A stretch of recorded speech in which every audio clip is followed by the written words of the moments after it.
Hello everyone, my name is Devinder Kaur and today we are going to discuss about law of conservation of energy. So let's get started. First, let us discuss about the statement of law of conservation of energy. Well, according to law of conservation of energy, energy in this universe can neither be created nor be destroyed, but it can be converted from one form into another. So it can be said that, for example, you all have some sort of wind energy.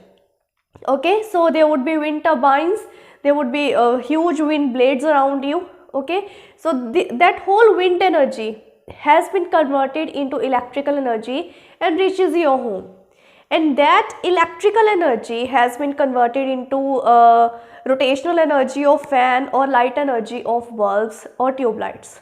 Okay, so this is how energy is converted. Now energy is neither created here nor destroyed here, but it has been converted from one form into another. Okay, similarly in case of an electric bulb connected to you can say a battery. Okay, so in a battery there are some chemicals, so the whole chemical reaction or the whole chemical energy has been converted into electrical energy when it enters the wires, and through wires when it reaches the electric bulb, the whole electrical energy has been converted into light energy. Okay, light energy plus heat energy. Okay, so this is how energy is being converted, and this is what the law of conservation of energy states us. Now let us discuss about its mathematical proof. Now for the mathematical proof of law of conservation of energy, first of all I am considering an object A which is present at some height A. The height is h from the ground. Okay, this is the whole height h from the ground.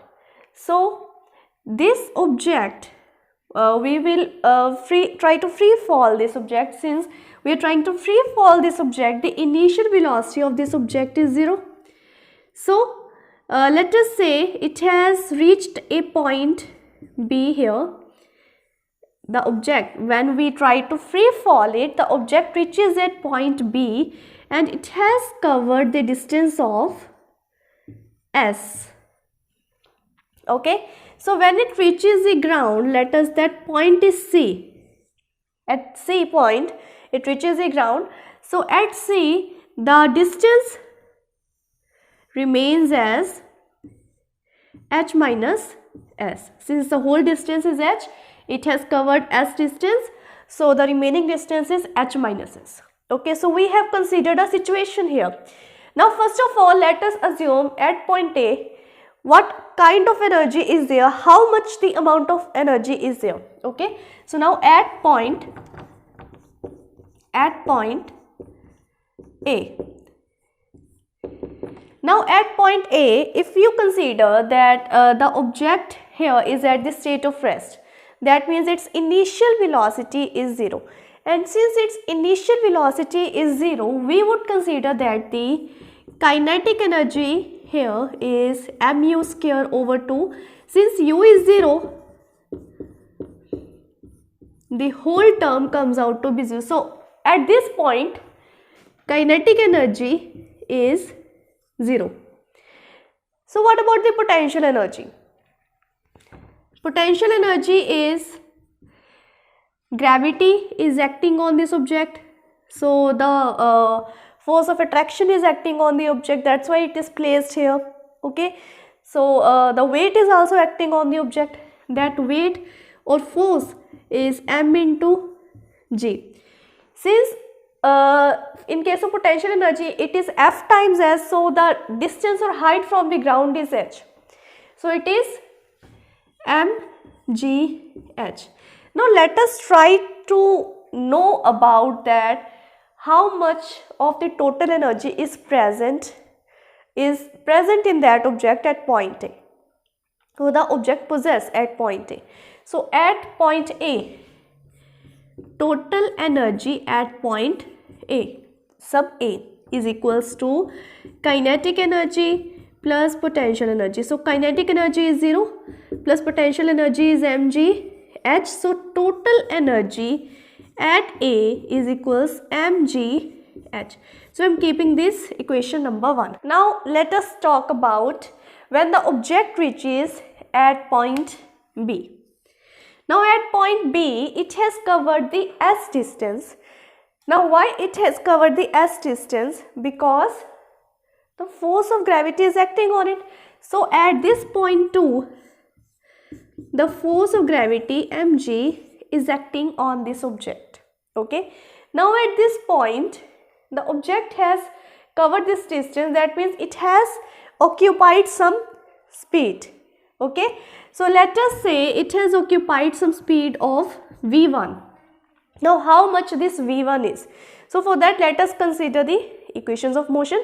So equations of motion are v is equals to u plus at, s is equals to ut plus half at square, and v square minus u square equals 2as.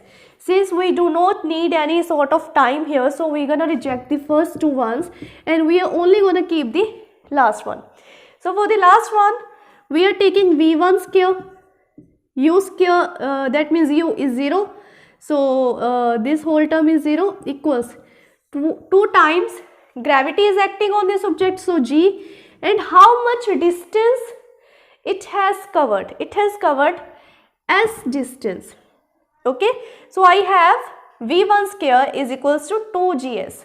Okay, now I am trying to find out the kinetic energy. Now the reason why I have determined v1, because I wanted to determine the kinetic energy. So kinetic energy is m v1 square over 2. Now why v1 square? Because if the object has reached from here to here, it has attained some kinetic energy.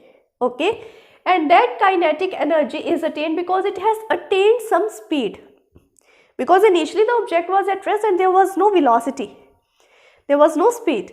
So it has attained some speed, that means it has attained some kinetic energy.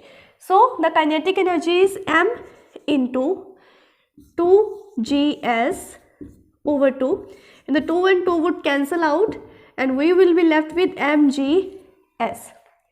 Now here the whole potential energy has been converted into sum of kinetic energy, and there would be some potential energy too. Now you all would be thinking that why is there some potential energy? Well, it is about the position and it is about the height. This object is still at some height, okay, and that height is h minus s. That means it has covered the s distance and the leftover height is at the point the object is. So we are going to consider that too.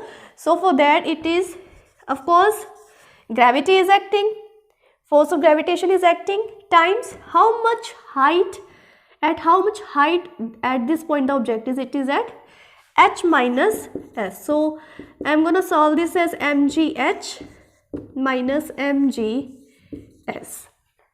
Okay, so now I am trying to calculate the total energy at point B. Now you can see the potential energy has been converted into two forms, kinetic energy plus potential energy, these two.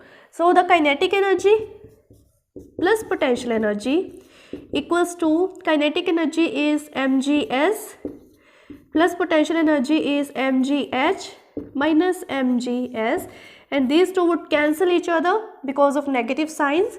So total energy at point B is mgh. I'm going to name it as number 2. Now pay attention here, total energy at point A and total energy at point B is same. Let us discuss about at point C. So I'm going to solve the at point C here. At point C, kinetic energy is m v2 square over 2. Now why I am changing the velocity? Because as it reaches the ground, there is a change in velocity. So at this point, it has attained the velocity v2. So it is v2 square, initial velocity is 0, equals 2 times gravity is acting. Now what about the height? Now it has covered h distance when it reaches here. okay, before touching the ground, it has covered the h distance. So I am going to take the h distance here. So V2 square equals 2g h, and I am going to put this value here, m times 2g h over 2. So kinetic energy here is mg h. Now what about the potential energy? In case of potential energy, my dear students, the object has reached the ground. Now from the ground there is no height. The height is 0 because it was from this point to this point. When it reaches this point, the height is 0. So m times g, gravity is still acting but the height is 0, there is no height. So whole potential energy is considered to be 0. So the sum of kinetic energy and potential energy has been completely converted into kinetic energy. Okay, so the total energy at point C is kinetic energy plus potential energy. Now kinetic energy is mgh plus potential energy is 0. So total energy at C is mgh, and I am gonna name this equation as equation number 3. Now at point A, B and C, I would say the total energy is mgh. So what if it has 0 velocity, if it has attained some velocity, if it is in motion, at every point the energy is same, but it is in the form of other energies. Like previously it was in the form of potential energy, then it was in both the form of kinetic energy and potential energy, then it is in the form of kinetic energy at this point. So it has changed the forms, but the energy is same. The amount of energy is same, which is mgh. Okay, so this is up about today's topic. I hope you have understood this topic. If you want me to upload more videos like this, then subscribe to my channel and like and share my video, so that because it motivates me to do some more, to create some more videos, to upload some more videos. Thank you for watching.